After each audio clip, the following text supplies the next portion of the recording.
you think there's an algorithm for that, though? That human element, that someone's going to be willing to pay $100,000 additional for a pool, whereas the market says, no, it's not worth $100,000? Well, imagine if your house right now, you knew that the number it's worth is $500,000, and you're probably only going to get so much, maybe more or less in the marketplace than that. And so at that point, we don't need a lender. We don't need anybody evaluating it. I mean, we don't need an appraiser.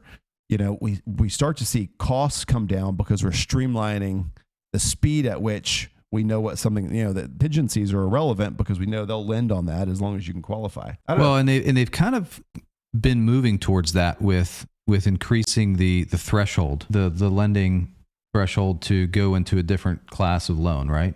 So I don't know what you guys, how you call it, with like Fannie Mae and Freddie Mac have increased the non-conforming conforming. Correct. Yeah. So with non-conforming to conforming, if you have and or kind of the increase in the jumbo loan, you know, trigger where there's less requirements if you fall within under that, you know, where a lot of times banks will have kind of their desk appraisal, if you will, and then it's under that limit, then there's less requirements for, you know, an appraisal to really go through. So on the residential side, that number keeps going higher and higher. So it brings in, you know, in these scenarios where, yeah, you have an algorithmic type, you know, desk appraisal, and then just from a collateral standpoint, they're going to have an appraiser go out and, you know, be a check to that.